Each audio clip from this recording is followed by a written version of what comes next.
want to tell you about a discovery call I had a few months ago. A course creator reached out, said she had been following my content and wanted to talk. We got on the call, and within the first 5 minutes, she said, I've talked to 3 other advisors this month. 2 of them have spent the entire call telling me how many strategies they knew. The third one tried to close me before I'd even finished explaining my situation. So I asked her one question. What's the thing about your finances right now that keeps you up at night? She talked for minutes straight. I barely said a word. And at the end of those minutes, she said, so how do we get started? I didn't pitch. I didn't overcome objections. I didn't use a single closing technique. She sold herself because I gave her the space to feel her own pain and then showed her what the other side could look like. Hey friends, welcome to the Thrive Advisor podcast, where we help tax advisory firm owners build practices that are sustainable and profitable. I'm your host, Aaron Siegel. Today, we're talking about discovery calls and specifically why most advisors approach them completely wrong. If you've ever dreaded getting on a sales call, if you've ever felt like you were performing instead of connecting, or if you've ever had someone say, let me think about it, and then disappear forever, this episode is going to change how you think about the entire process. Let's get into it. Here's what happens to most advisors when they get a discovery call on the calendar. They panic, they start preparing a pitch, they pull up their list of strategies, they rehearse their pricing, they think about how to handle objections, they walk into the call in sales mode. And the prospect can feel it immediately. There's a tension in the air when someone is trying to sell you something. You felt it yourself when you've been on the other end of it. That slightly too eager energy, the rehearsed transitions, the way they steer the conversation towards a close before you've even decided if you trust them. Most sales training makes this worse, not better. It teaches you techniques, closing frameworks, objection handling scripts, ways to create urgency. And sure, some of that works if you're selling used cars or timeshares, but you're not. You're asking someone to trust you with their financial life. That's an intimate relationship. You can't technique your way into trust. Here's what I've learned. The discovery call should be the easiest conversation you have all week. Not because it doesn't matter, but because if you've done the hard work beforehand, the call practically runs itself. The reason my discovery calls feel natural is not because I'm some gifted salesperson. It's because by the time someone gets on a call with me, most of the heavy lifting is already done. Think about what's happened before that call even gets scheduled. They found me through a referral or through content that was deeply specific to their niche. They've already self-selected. They read my website or listened to the podcast and thought, this person understands my world. They booked a call, which means they already have a problem they want solved. By the time we're face-to-face on a screen, they don't need me to convince them that they need a tax advisor. They already know that. They don't need me to prove that I understand their industry. My content already did that. They don't need me to list my credentials or my strategies. They need me to listen. This is why everything we've talked about on this podcast matters so much for the discovery call. Your niche clarity means the right people find you and the wrong people don't. Your pricing tiers mean you quote confidently without mental math. Your content and reputation mean the prospect already trusts you before you've said hello. The discovery call isn't where trust gets built from zero. It's where existing trust gets confirmed.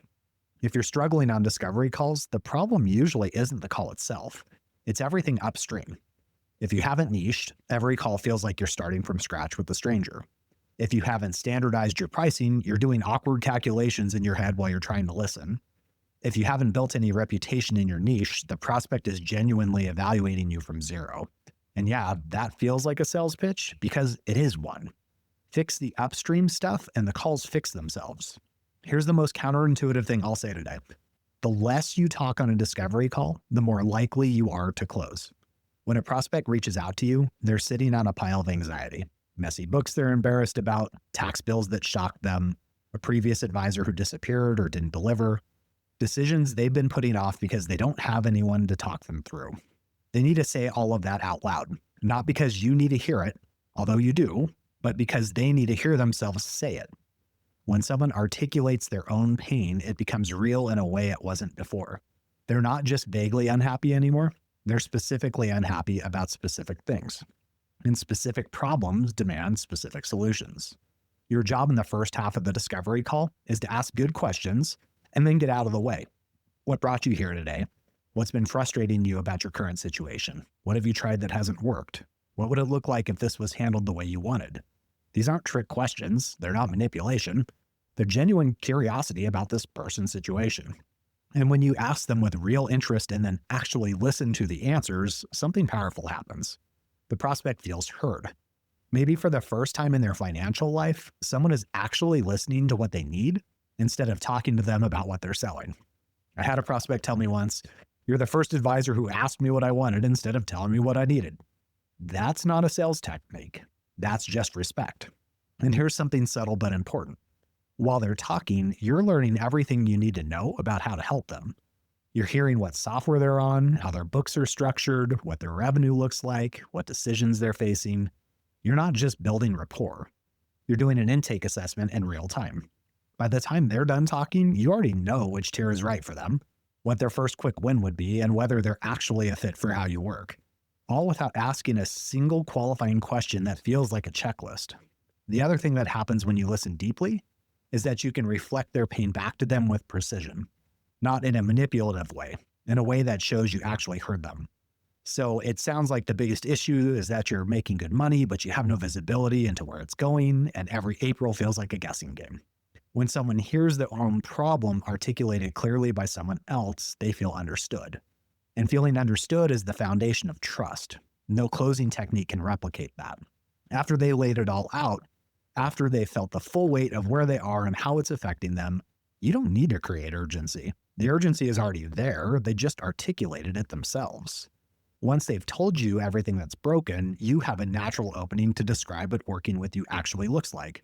And this is where the call turns, not through pressure, but through contrast. You're not pitching features, you're describing a reality they already want. Here's how this would work. We'd start by getting your books clean and standardized so we're both working from the same numbers.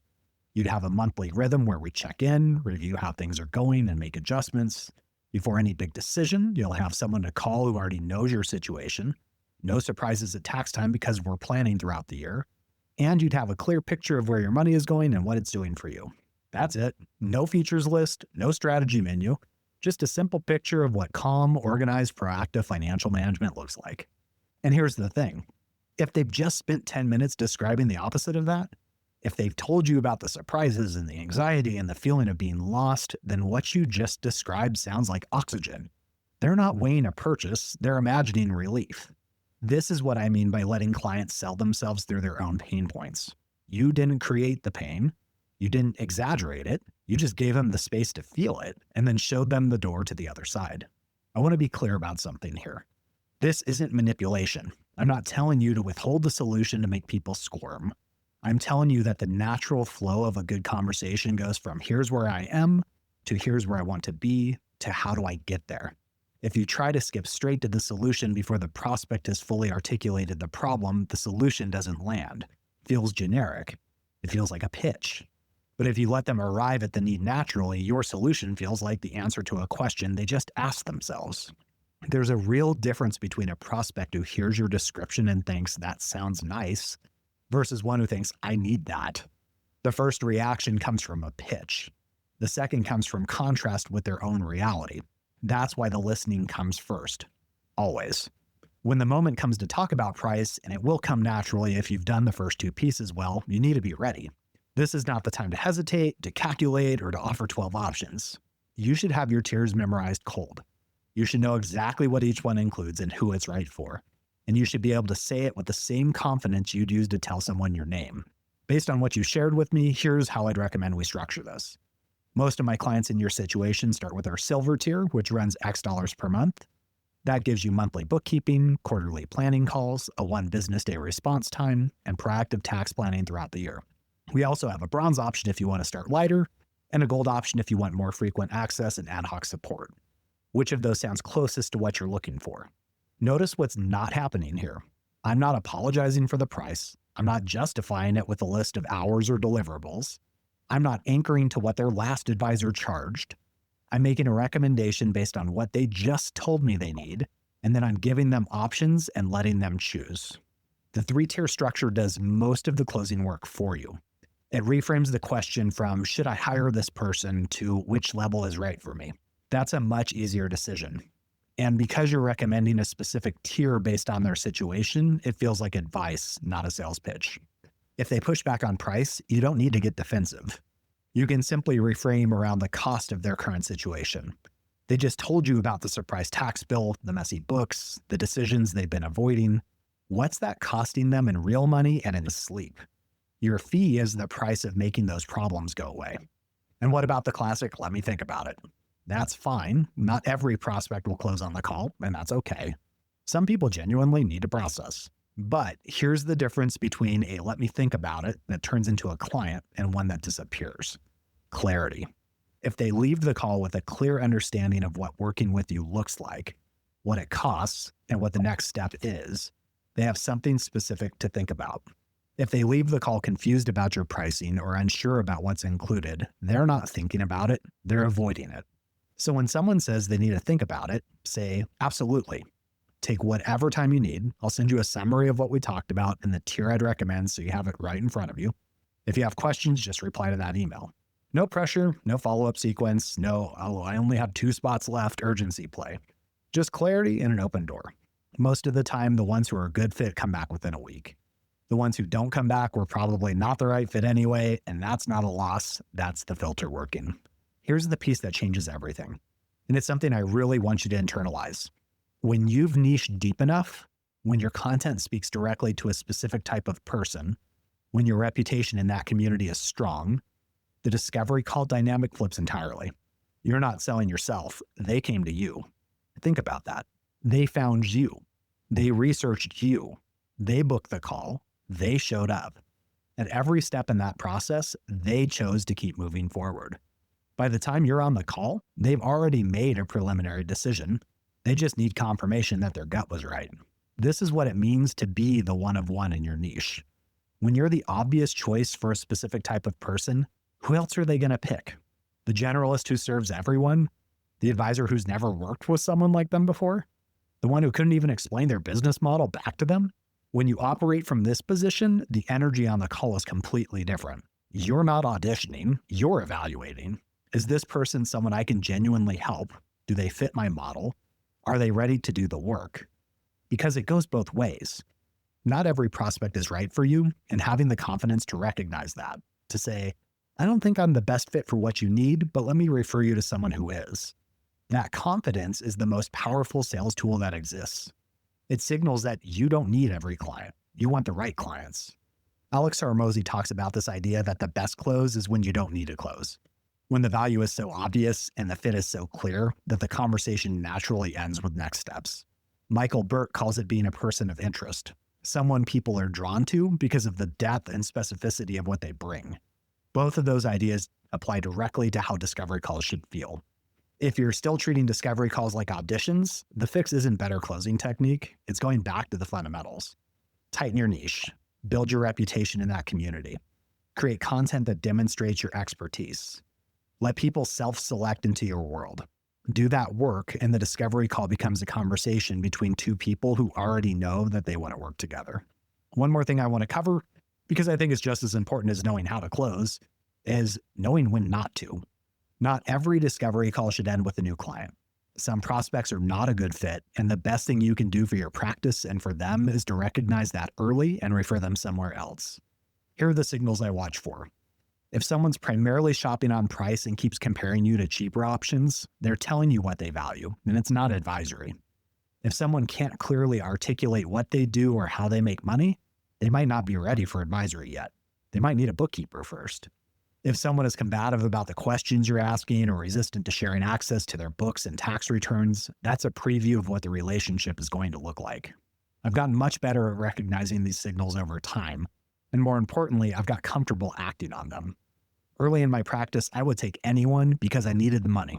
Now I understand that a bad fit client costs more than an empty slot. They drain your energy, they push your boundaries, and they take capacity away from someone you could genuinely help. When I decide someone isn't a fit, I'm direct but kind about it. Based on what you've shared, I don't think I'm the right advisor for your situation right now. Here's who I'd recommend you talk to instead. That's it.